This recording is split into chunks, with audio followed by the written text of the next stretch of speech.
Pertama, teman-teman sekalian, jelas bahwa hukum mengucapkan ucapan selamat, ingat baik-baik, mengucapkan ucapan selamat pada agama lain, di luar keyakinan kita, dalam keimanan kita sebagai muslim, itu tidak diperkenankan.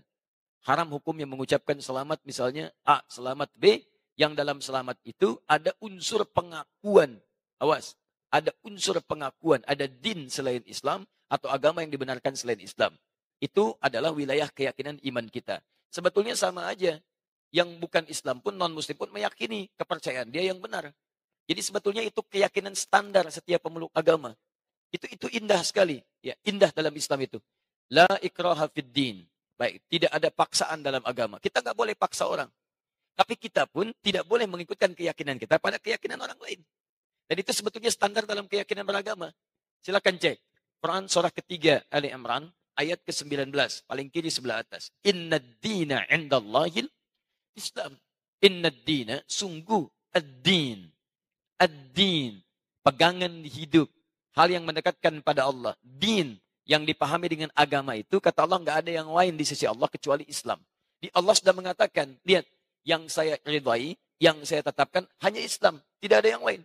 Toleransi yang paling baik, lakum dinukum waliyadin. Kita tidak usah saling mengganggu. Jadi zero tolerance. Toleransi terbaik, zero tolerance. Jangan saling ganggu. Saya nggak ikut pada kepercayaan Anda pun nggak usah ikut-ikutan kami. Kita diskusi aja. Kalau nggak ketemu, silahkan kerjakan. Kami pun nggak akan ikut ke tempat ibadah Anda. Dan kami tidak harus menggunakan perangkat-perangkat pakaian seperti yang Anda kenakan. Anda pakai punya Anda, kami pakai punya kami. Di antara masa Syekh Hasim Asy'ari, beliau itu ada, menulis beliau kitab menyampaikan pada masyarakat.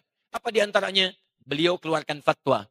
Orang yang ikut-ikutan mengenakan pakaian-pakaian mereka, pergi ke tempat ibadah mereka, itu hukumnya haram.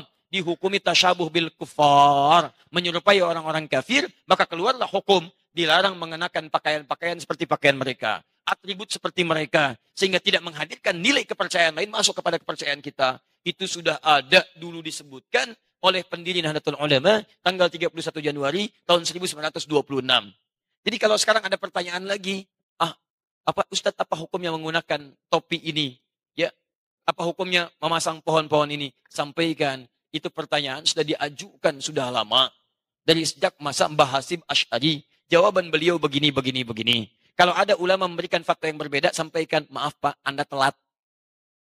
Anda keduluan oleh tokoh yang sangat luar biasa, hafal hadis, ya, hafal turunan-turunannya, dan ini kesimpulannya, kitabnya di sini, halaman sekian, paragraf sekian, baris sekian, sampai dengan sekian. Sekarang, jawaban yang terakhir, lalu bagaimana menyampaikan pesan kemuliaan pada saudara-saudara kita, sebangsa setanah air, yang sekiranya akan merayakan nilai ibadah dalam agamanya. Kita katakan begini, saudara-saudariku, kita hidup berbangsa setanah air, kemudian kita hidup satu naungan Ibu Pertiwi. Mari kita jaga kerukunan dalam kehidupan ini. Kita saling tolong-menolong untuk membangun bangsa kita agar tumbuh menjadi bangsa yang maju, modern, terlibat dalam kehidupan dunia yang elegan. Namun kami bermohon maaf karena dalam bangsa ini ada Bhinneka Tunggal Ika, berbeda-beda tapi satu tujuan membangun bangsa, bukan tujuan membangun akhirat. Dalam hal kehidupan beragama, kami belum bisa mengucapkan ucapan selamat karena di wilayah itu kita beda keyakinan. Dan ini dijamin oleh undang-undang, tapi mohon maaf sebesar-besarnya, ketidakmampuan kami mengucapkan selamat bukan berarti hubungan kebangsaan kita pun harus kemudian menjadi, tumbuh sifat negatif, tumbuh sifat saling membenci. Tidak, ini bagian ranah keyakinan kita saja, yang dengan itu kita saling menghormati. Jadi Anda yang berkeyakinan, dengan keyakinan Anda, silahkan. Kami tidak ikut-ikutan untuk itu. Kami mohon maaf tidak bisa mengucapkan selamat. Tapi kami menyayangi Anda. Kita bahu-membahu membangun bangsa. Dan bila pun ada urusan-urusan kehidupan yang bisa kami bantu, bukan urusan ibadah, maka kita mari terlibat sama-sama dalam keindahan membangun bangsa ini. Selesai. Kuat. Dan gak usah malu. Dan tolong, apakah ada non-muslim memaksa kita untuk mengatakan selamat? Tidak. Ini agak aneh memang. Non-muslimnya aja nggak nuntut. Kenapa muslimnya rame? Jelas ya? Yang bikin rame kan orang-orang kita juga.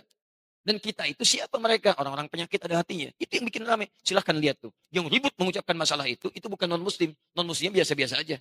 Itu yang orang-orang ada penyakit di hatinya.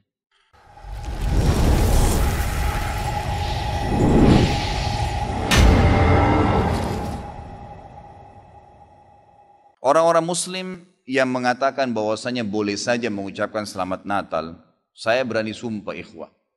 Orang ini tidak punya ilmu agama dan imannya masih sangat tipis. Nggak bisa saudaraku. Mengucapkan selamat Natal kepada orang Nasrani sama mengatakan selamat Allah punya anak. Bagaimana bisa Anda berani mengatakan Allah punya anak? Itu kalimat yang sangat berat. Jangan gitu. Tidak boleh. Allah subhanahu wa ta'ala itu la syarikalah, tidak ada sekutu baginya. Lam yalid walam yulad, tidak beranak dan tidak diperanakkan. Dan Allah subhanahu wa ta'ala telah mengkafirkan orang-orang Nasrani dalam surah Al-Ma'idah. A'udzubillahi minasyaitonir rajim. Laqad kafara alladziina qalu innallaha tsalitsu tsalatsa. Allah telah kafir orang-orang Nasrani yang mengatakan Trinitas. Nggak boleh. Ngucapin selamat berarti selamat atas keyakinan kalian yang Allah sudah cap mereka kafir dengan itu. Bagaimana bisa dikatakan untuk menjaga hubungan dengan mereka? Kalau Anda menjaga hubungan dengan orang non-muslim, orang Nasrani dengan berteman, bertetangga, partner bisnis, kan gitu. Orang tua kita yang kafir kita silaturahim, tetap berbakti padanya. Kerabat-kerabat yang masih non-muslim kita silaturahim, jenguk kalau sakit, membantu orang miskin mereka. Boleh saja. Tidak ada yang larang dalam Islam itu. Tapi jangan sama sekali berhubungan dengan masalah keyakinan dan ibadah mereka. Nggak boleh memang dalam masalah ibadah. Allah mengatakan, ini tadi subhanallah saya pikir antum sudah tahu nih.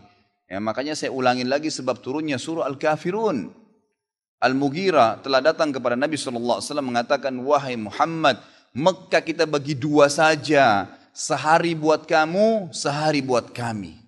Kata Nabi SAW, saya belum faham, coba jelaskan lagi. Kata dia, sehari Muhammad, kau dukung ibadah kami. Kau ucapkan selamat buat kami. Kau ikutin ajaran-ajaran agama kami. Sehari lagi besok kami ikutin agamamu, kami ucapkan selamat untukmu, kami dukung ibadahmu.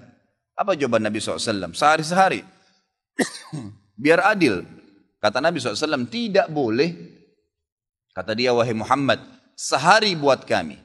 Dukung kami, ucapkan selamat buat kami, ikutin ritual kami. Seminggu buat kamu. Kata Nabi SAW, tidak boleh. Muhammad, sehari buat kami, sebulan buat kamu. Tidak boleh. Sehari Muhammad buat kami, setahun buat kamu. Tidak boleh, kata Nabi SAW. Terakhir, hai Muhammad, sehari buat kami, seumur hidup buat kamu. Sehari kamu ikutin kami, dukung ritual kami, selamat buat kami. Kalau pakai akal sehat, kalau pakai akal manusia, bukan akal sehat, akal manusia saja secara biasa, kan gitu. Kita pikir, oh lebih baik sehari kita ikutin orang kafir, dukung saja, ucapin selamat sama dia, selesai. Seumur hidup akan masuk Islam. Apa jawaban Nabi SAW? Tidak boleh. Lalu Jibril AS datang pada saat itu langsung membawa surah Al-Kafirun. A'udzubillahi minasyaitonirrajim. Qul ya ayyuhal kafirun. Katakan kepada orang-orang kafir. Orang kafir ini semua yang tidak syahadat. Yang tidak mengatakan asyhadu an la ilaha illallah wa anna Muhammad Rasulullah kafir. Jelas kafir. Dan itu Allah yang mencap mereka kafir. Gitu kan? Kafir artinya tidak beriman kepada Allah subhanahu wa ta'ala. Orang Nasrani aja mengkafirkan Yahudi kok. Yahudi mengkafirkan Nasrani, mengkafirkan Muslim. Kenapa orang Muslim nggak bisa mengkafirkan? Karena sementara kita jelas-jelas meyakini kenabian Musa, meyakini kenabian Isa alaihissalam. Gitu kan? Mereka yang memungkiri Nabi Muhammad SAW, Nabi terakhir, berarti tidak beriman sempurna kepada Allah Subhanahu Wa Taala. Dan sudah banyak ayat Quran menjelaskan masalah itu. Gitu kan? Kata Allah Subhanahu Wa Taala, ya, Qul ya ayyuhal kafirun la a'budu ma ta'budun. Semua Yahudi, Nasrani, Majusi, penyembah api, penyembah gunung, penyembah pohon, penyembah apa saja, semua selain yang tidak syahadat ini, saya tidak ikut-ikutan acara ritual kalian, tidak akan ucapin selamat buat kalian, tidak akan pakai atribut-atribut kalian, dan kalian juga tidak usah repot-repot ikutin agama saya, nggak usah. Kita nggak butuh Nasrani. Saya tanya, pada saat sholat Idul Fitri, ada orang Nasrani ikut-ikutan? Idul Adha, gitu kan? Mereka berurus dengan agamanya sendiri. Kenapa orang Muslim pusing dengan acara ritualnya orang lain? Diulangi lagi. Ya, setelah dikatakan kalian tidak usah ikut-ikutan, saya tidak usah ikut-ikutan juga. Diulangi lagi. Wala antum ma'budun ma'bud, wala na'abidum ma'abadtum, wala antum ma'budun. 2 kali diulangi. Dan saya tidak akan ikut-ikutan, kalian juga tidak ikut-ikutan. Terus begitu. Terakhir dikatakan oleh Allah, lakum dinukum waliyadin. Kalian punya agama, saya juga punya agama. Titik, selesai. Gitu kan? Memang sudah begitu. Kalau Anda bilang, oh itu cuma kata-kata, nggak masalah. Kata-kata bisa membuat Anda murtad, saudaraku, bisa masuk neraka. Itu kan? Sadarkah Anda dengan satu kalimat, Anda kalau mengatakan satu kalimat sekarang, semenit kemudian kalau Anda yakin dalam hati bisa masuk neraka kalau meninggal, kalau Anda mengatakan saya murtad, memang dari hati mau keluar dari Islam, semenit kemudian dicabut ruhnya oleh malaikat maut, masuk neraka. Kalimat, kata-kata. Bahaya tuh, itu kan? Mungkin teman-teman juga sudah tahu yang dialog antara Muslim sama Nasrani di Amerika. Si Nasrani mengatakan, kenapa kau tidak ucapkan kalimat Natal, selamat Natal buat saya. Kata si Muslim, ya kata si Nasrani, itu kan cuma kata-kata. Kata si Muslim, kenapa, apa kau sudah syahadat? Si Nasrani bilang, enggak. Kenapa kau enggak syahadat? Dia bilang, kalau saya syahadat, saya tinggalin agama saya. Kata si Muslim, itu kan juga cuma kata-kata. Sama, gitu kan? Jadi enggak boleh. Tapi hal-hal yang ditoleransikan dalam agama silahkan. Tadi saya bilang berteman, bertetangga, silahkan. Tapi jangan dukung masalah ibadahnya. Nggak boleh.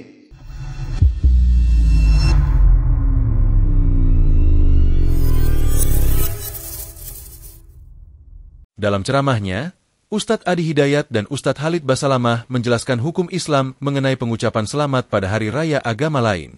Islam dengan tegas melarang hal tersebut, karena mengandung pengakuan terhadap keyakinan agama lain yang bertentangan dengan prinsip tauhid.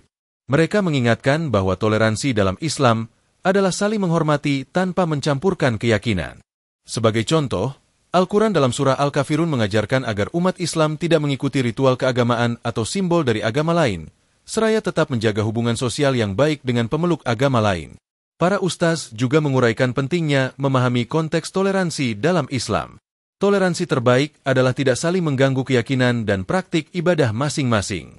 Mereka mencontohkan pendapat Hashim Asy'ari, pendiri Nahdlatul Ulama, yang telah menetapkan hukum tentang larangan menyerupai atribut atau praktik agama lain sejak lama. Meski begitu, toleransi sosial tetap dijunjung tinggi, seperti menjaga hubungan baik dengan non-muslim dalam kehidupan sehari-hari, termasuk dalam bertetangga, bermitra dalam bisnis, atau membantu yang membutuhkan, selama tidak melibatkan aspek ibadah. Terakhir, mereka menekankan bahwa umat Islam harus tegas dalam memegang prinsip keimanan, tetapi tetap menjaga hubungan sosial yang harmonis. Ketegasan ini bukanlah bentuk permusuhan, melainkan sikap konsisten terhadap ajaran Islam. Menjaga kerukunan bangsa adalah kewajiban bersama, namun tidak dengan mengorbankan prinsip keimanan. Mereka mengingatkan umat agar tidak terpengaruh pendapat yang membolehkan sesuatu yang bertentangan dengan akidah, sebab hal itu dapat menurunkan kualitas iman dan mengancam keselamatan spiritual.